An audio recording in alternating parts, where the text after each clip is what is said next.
जय श्री कृष्णा। राधे राधे भक्तजनों, आज इस वीडियो में आप सभी ने सुनेंगे सफला एकादशी की व्रत कथा। युधिष्ठिर ने प्रश्न किया, हे जनार्दन, पूष कृष्णा एकादशी का क्या नाम है और उस दिन किस देवता की पूजा की जाती है? भगवान कहने लगे, हे धर्मराज, मैं तुम्हारे स्नेह के कारण तुमसे कहता हूँ कि एकादशी व्रत के अतिरिक्त मैं अधिक से अधिक दक्षिणा पाने वाले जग से भी प्रसन्न नहीं होता और इसे अत्यंत भक्ति और श्रद्धा से युक्त होकर करो। हे राजन, अब द्वादशी युक्त पूष कृष्णा एकादशी का महात्म्य सुनो। इस एकादशी का नाम सफला एकादशी है। इस एकादशी के देवता श्री नारायण है। विधि पूर्वक इस व्रत को करना चाहिए। जिस प्रकार नागों में शेष नाग, पंछियों में गरुड़ है, सब ग्रहों में चंद्रमा है, जगों में अश्वमेध है और देवताओं में भगवान विष्णु श्रेष्ठ है, उसी तरह सब व्रतों में एकादशी व्रत श्रेष्ठ है। जो मनुष्य सदाई एकादशी का व्रत करते हैं वो मुझको परम प्रिय है। इस व्रत की विधि इस प्रकार है। मेरी पूजा के हेतु ऋतु के अनुकूल फल, नारियल, नींबू, नैवेद्य आदि 16 चीज़ों से मेरी पूजा करो। रात्रि को जागरण करो। इस एकादशी के व्रत के समान जग, तीर्थ, दान, तप और कोई दूसरा व्रत नहीं है। 5000 वर्ष तप करने से जो फल मिलता है उसे भी अधिक सफला एकादशी का व्रत करने से मिलता है। हे राजन, अब आप इस एकादशी की कथा सुनिए। चंपावती नगरी में एक महिषमान नाम का राजा राज करता था। उसके 4 पुत्र थे। उन सब में लुम्पक नाम वाला 12 राजपुत्र महापापी था। वह पापी सादा पर स्त्री और वेश्या मगन और दूसरे बुरे कर्मों में अपने पिता का धन नष्ट करता था और सदाए ही देवता, ब्राह्मण और वैष्णवों की निंदा किया करता था। जब राजा को अपने बड़े पुत्र के ऐसे कुकर्मों का ज्ञान हुआ तो उसने उसे अपने राज्य से निकाल दिया। तब वह विचारने लगा कि अब मैं किधर जाऊं, क्या करूं। अंत में उसने चोरी का कर्म करने का वो निश्चय किया। वह दिन को वन में रहता था और रात्रि को अपने पिता की नगरी में चोरी करता था और प्रजा को तंग करने और उन्हें मारने का कुकर्म भी करता था। कुछ समय पश्चात सारी नगरी भयभीत हो गई। वह वन में रहकर पशुओं आदि मार कर वो खा जाता। जनता के लोग और राज्य कर्मचारी उसको इन कुकर्मों के कारण वो पकड़ कर भी राजा के भय से छोड़ देते। उसी वन में एक अत्यंत प्राचीन विशाल पीपल का वृक्ष था।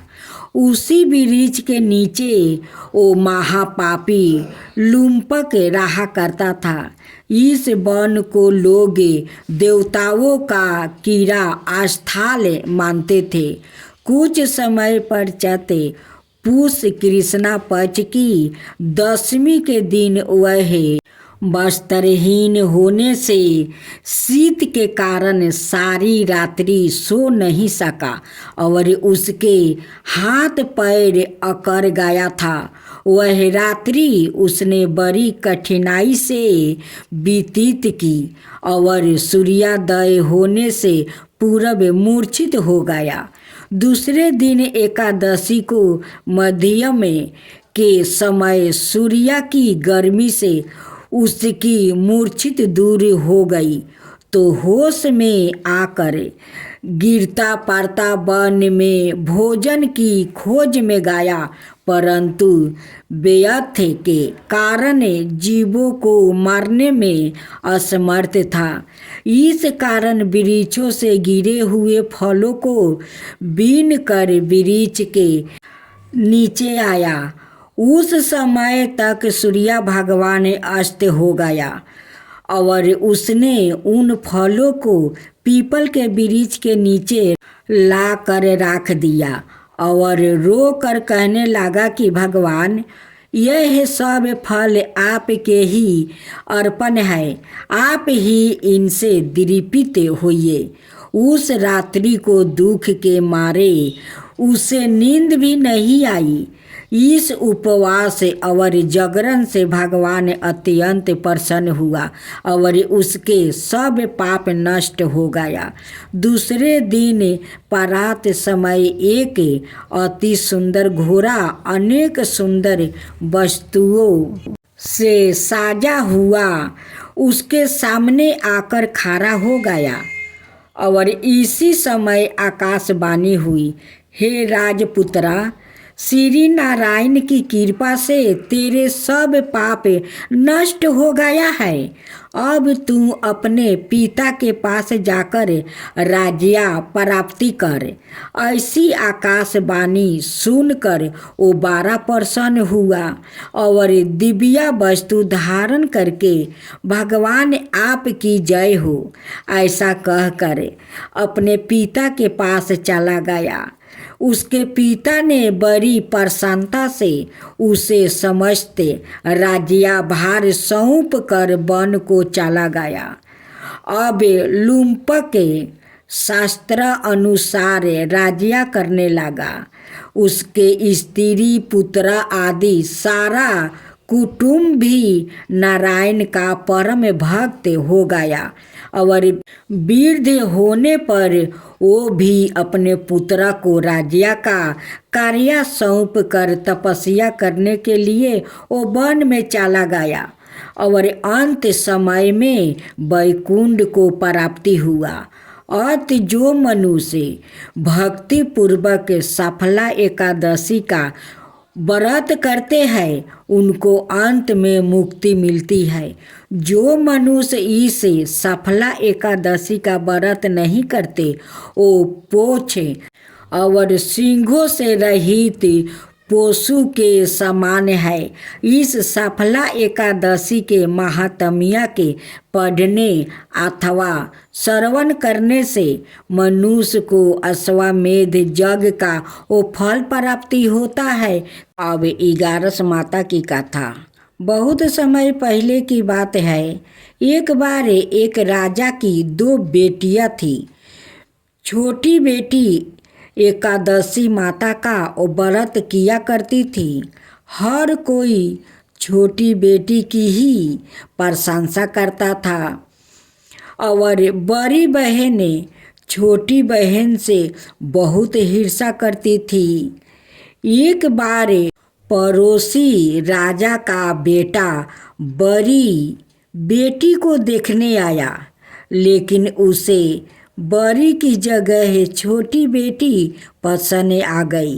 राजा की बड़ी बेटी अब छोटी बहन से और भी अधिक ईर्ष्या करने लगी, जलने लगी।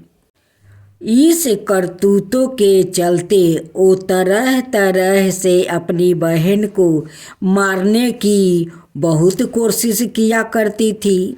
एक बार वो लड्डू में जहर मिलाकर अपनी छोटी बहन को खिलाकर मारने की कोशिश करती है और एक बार मटके में वो जहरीला सांप रख कर अपनी छोटी बहन के कमरे में रख देती है। एक बार वह अपनी छोटी बहन को पनघट पर पानी भरने के लिए वो ले जाती है और धोखे से कुएं में वो ढकेल देती है, पर हर बार इगारस माता उसे बचा लेती है, क्योंकि वह क्या माता की परम भक्त थी। बड़ी बहन बहुत परेशान हो गई कि यह तो किसी भी तरह नहीं मरी जाती है। दिन वह अपनी छोटी बहन से बोली, मेरी प्यारी बहना, भगवान ने हम सबकी मृत्यु किसी न किसी तरह से लिखी हुई है, पर क्या तुम्हें पता है कि तुम्हारी मृत्यु कैसे होगी? छोटी बहन बहुत सीधी थी। वो बोली, मेरे पालतू हुए एक तोते के गले में जो हार है, मेरी जान उसमें अटकी हुई है। यदि कोई मेरे तोते को मारकर उसके गले में जो हार है उसको पहन ली तो मेरी मृत्यु हो जाएगी, और जब वह उस हार को उतार कर कहीं रख देती है तो जीवित हो जाऊंगी। उस रात छोटी बहन अपने पिता के पास गई और बोली, पिताजी, मुझे शर्त है कि यदि मैं मर जाऊं तो आप मुझे जलाने की बजाय मेरी लाश को हमारे पुराने महल में एक खाट पर सुला देना। पिताजी बोले, प्यारी बेटी, तुम ऐसा क्यों बोल रही हो? 2 दिन बाद तो तुम्हारी शादी है। तब छोटी बेटी बोली, पिताजी, समय का क्या भरोसा है, शादी का दिन भी आ गया। शादी वाले दिन बड़ी बहन छोटी बहन के तोते को खोज में जाती है, लेकिन उसे तोता कहीं नहीं मिलता। तभी दरवाजे पर बारात आ जाती है। वरमाला का कार्य संपन्न हो जाता है। फेरों की रस्म शुरू हो जाती है और दूसरी बड़ी बहन को छोटी बहन का तोता मिल जाता है और वो तोते को मार कर हार खुद बहन ले लेती है। वही छोटी बहन के 3.5 फेरे राजकुमार के साथ पूरे हो जाते हैं। बड़ी बहन के हार पहनते ही छोटी बहन मूर्छित होकर गिर जाती है। यह देखकर बारातियों में हलचल मच जाती है कि राजकुमारी को क्या हुआ। सब जाते हैं। तब राजा हाकिम को बुलाते हैं। छोटी राजकुमारी को महल में ले जाकर उलेटा दिया जाता है। वेद हाकिम राजा से कहती है कि हमने यह पहली बार देखा है कि राजकुमारी ना तो मरी है और ना ही वो जीवित है। यह तो एक जिंदा लाश के समान है। हाकिम की बात सुनकर राजा परेशान हो जाते हैं। फिर वह उनसे कहते हैं कि आप बाहर जाकर बुलाने की राजकुमारी बेहोश है, थोड़ी देर में ठीक हो जाएगी। यदि आप ऐसा नहीं करेंगे तो मैं आपको मृत्यु दंड दूंगा। हाकिम राजा के कहे अनुसार वो बाहर जाकर ऐसा ही बोल देते हैं। तभी बड़ी बेटी वहाँ आ जाती है और अपने पिताजी से कहती है कि पिताजी, मुझे छोटी बहन के मरने का बहुत दुख है और उसे भी ज़्यादा दुख इस बात का है कि बारात की वापस चल जाने से आपका बहुत बदनामी होगी। आप मेरी शादी राजकुमार के साथ करवा दीजिए। इसमें बारात वापस नहीं जाएगी और आपकी इज्जत भी वो रह जाएगी। राजा को अपनी बड़ी बेटी के बात सही लगी।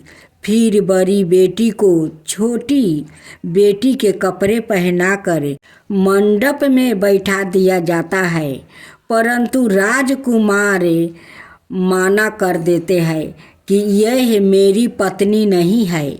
मेरी पत्नी जब बोलती है तो उसके मुंह से वो फूल झड़ते हैं। लेकिन सभी ने समझा बुझा कर राजकुमार के बचे हुए 3.5 फेरे राजकुमार के साथ करवा दिया जाता है। फिर बड़ी बेटी को राजकुमार के साथ विदा कर दिया जाता है।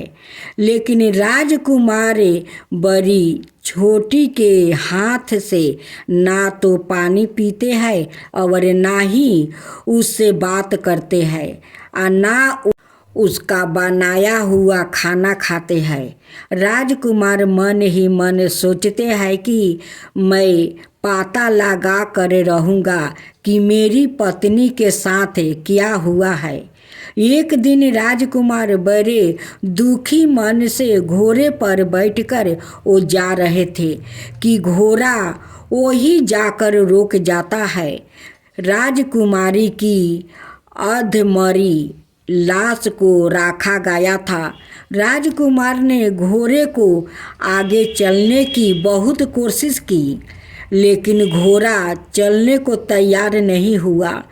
फिर राजकुमार ने सोचा कि घोड़ा यहाँ क्यों रोक गया है, कोई तो वजह है, कोई तो वजह जरूर है कि घोड़ा यहाँ से जा ही रहा था। तब राजकुमार घोड़े से उतरकर वो पास में बने हुए एक पुराने महल में गया।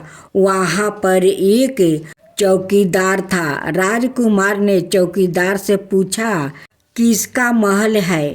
तब चौकीदार ने बताया यह राजा का पुराना है महल। राजकुमार समझ गया कि यह महल तो उनके ससुर जी का है। तभी राजकुमार ने वही खाट पर किसी को सोते हुआ देखा और उसकी ओर इशारा करते हुए बोला कि यहाँ उस खाट पर कौन सो रहा है। चौकीदार ने कहा यह राजा की छोटी बेटी है जो विवाह के दिन बेहोश हो गई थी। तब राजकुमार बोले यह तो मेरी पत्नी है जिसके साथ मैंने 3.5 फेरे लिए थे। तब राजकुमार ने चौकीदार से कहा मेरे यहाँ आने के बारे में तुम किसी को मत बताना, मैं तुम्हें बहुत धन दूंगा। चौकीदार मान गया। श्री राजकुमार महल के अंदर खाट के पास गया और बचे हुए 3.5 फेरे खाट के साथ लिया और वह पूरा दिन रानी की खाट के पास वो बैठा रहा। जब रात हुई तो छोटी रानी वो जीवित हो गई और उसने अपने पति को देखकर वह रोने लगी। तब राजकुमार ने पूछा कि विवाह के दिन बेहोश हो गई, तब तुम्हारे पिता ने मेरी शादी तुम्हारी बड़ी बहन से तो करवा दिया, परंतु मैंने तुम्हारी बड़ी बहन को स्वीकार नहीं किया। तो मुझे पूरी बात बताओ कि तुम बेहोश कैसे हुई और अब रात के समय तुम जीवित हो गई, इसके पीछे क्या राज है। तब छोटी बेटी ने अपने पति को तोते और हार वाली सारी बात बताई और यह भी बताई कि मैंने अपनी बड़ी बहन को तोते के गले में परे हुए हार के बारे में बताया था। मेरी बहन मुझसे बहुत हिर्सा करती थी। उसने कई बार मुझे मारने की कोशिश भी की, पर 11 माता ने मुझे बचा लिया। 11 माता ने मुझे हर बार बचा लेती है। मेरे पालतू तोते के गले में जो हार था वो मेरी बहन पहन लेती है और रात को उतार देती है। इसलिए मैं सारा दिन मूर्छित रहती हूँ और रात में जीवित हो जाती हूँ। यदि वह हार मुझे वापस मिल जाए तो मैं हमेशा के लिए यह जीवित हो जाऊंगी। यह सब सुनकर राजकुमार बहुत हैरान हुआ और बोला, कोई बहन भी ऐसा कर सकती है? यह सब सुनने के बाद राजकुमार पूरा वही वही रहने लगा। बड़ी रानी ने दासियों को भेजकर पता लगाना चाहा कि आजकल राजकुमार दिन रात कहाँ रहते हैं, परंतु किसी को कुछ ना पता चला। उधर छोटी रानी गर्भवती हो गई। एक दिन छोटी रानी ने राजकुमार से कहा, मुझे चाहे बेटा या बेटी हो पर वो रात में ही हो, दिन में तो मैं मूर्छित रहती हूँ। एक दिन राजकुमार को किसी काम से बाहर जाना पड़ा। उसी दिन राजकुमारी को प्रसव पीड़ा हो गई। उसने 11 माता को याद किया।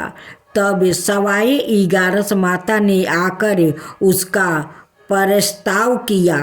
राजकुमारी ने एक सुंदर पुत्र को जन्म दिया। तभी वहाँ पर राजकुमार आ गए। राजकुमार ने भी 11 माता के दर्शन किया। 11 माता, तुम इसका ज़्यादा ख्याल रखना। जब तुम्हारा पुत्र 5 बरस का हो जाए तो इसका हार इसे लाकर पहना देना। देखते ही देखते राजकुमार 5 बरस का हो गया। एक दिन राजकुमार को किसी काम से बाहर जाना पड़ा। जाते हुए उसने बेटे से कहा कि पुत्रा, तुम अपनी माँ की ख्याल रखना, पास ही रहना। मैं जल्दी ही काम लिपटा कर आता हूँ। तब बड़ी रानी के 10 दासियों ने राजकुमार को पुराने महल से निकालते हुए देख लिया और उन्होंने कुंवर को वहाँ से उठा लिया। फिर कुंवर के 2 टुकड़े कर दिया। एक टुकड़ा उन्होंने चौकी के नीचे रख दिया, दूसरा टुकड़ा अपने पलंग के नीचे रख लिया। छोटी रानी कुंवर को ना देख कर 11 माता को याद करती है और 11 माता भिखारिन के रूप में बड़ी रानी के महल में जाती है। तब बड़ी रानी अपनी दासियों को भिक्षा देने के लिए भेज देती है, परंतु 11 माता कहती है, मैं तो तुम्हारी रानी के हाथ से ही भिक्षा लूँगी। जब बड़ी रानी के पास जाती है तब 11 माता बिल्ली के रूप में महल के अंदर आ जाती है और कुंवर के टुकड़ों को जोड़कर उनमें प्राण का संचारण कर देती है। फिर वह कुंवर को लेकर पुराने महल में चली आती है। छोटी रानी अपने पुत्रा को देखकर बहुत खुश हो जाती है। एक दिन राजकुमार कुमार को अपने महल में ले जाते हैं और बड़ी रानी से कहते हैं, रानी यह बच्चा मेरे दूर के रिश्ते की बहन का है। यदि तुम पूरे मन से इस बच्चों को प्यार करोगी तो शायद मेरे दिल में तुम पर दया आ जाए। तब बड़ी रानी उस बच्चे को बहुत प्यार से पोषण पालन करने लगी। एक दिन राजकुमार कुंवर से कहते हैं, तुम अपनी माँ के गले में टंगे हुए हार को उसने मांग लो, फिर हम वहाँ हार लेकर तुम्हारी माँ के पास चलेंगे। परंतु यह बात अपनी माँ को मत बताना। फिर कुंवर बड़ी रानी के पास जाकर बोले, मामा मुझे अपना हार दो। एक बार तो बड़ी रानी माना कर देती है, पर तभी उसे याद आता है कि राजकुमार ने कहा था, यदि तुम इस बच्चे का ध्यान रखोगे तो शायद मेरे दिल में तुम पर दया आ जाएगा। इतना सोचकर रानी वह हार कुंवर को वो दे देती है और कुंवर उस हार को अपने पिता को दे देता है। तब राजकुमार बड़ी रानी से कहते हैं, आज हम तुम्हारे हाथ का बना हुआ खाना खाएंगे। हम थोड़ी देर में आते हैं, तुम खाना तैयार करो। यह सुनकर बड़ी रानी बहुत खुश होती है। उधर राजकुमार हार लेकर छोटी रानी के पास जाते हैं और उसको वह हार पहनाते ही जिसके परिणाम स्वरूप छोटी रानी वो जीवित हो जाती है। उसके बाद वह छोटी रानी और कुंवर के साथ राजमहल में आते हैं और बड़ी रानी को अपने ससुर जी के यहाँ छोड़ने जाते हैं और उन्हें सारी बात बताते हैं। यह सब जानकर उनके ससुर जी बहुत दुखी होते हैं और राजकुमार से क्षमा मांगते हैं। 11 माता की कृपा से छोटी रानी के भागे जाग जाते हैं। तो बोलो 11 माता की जय।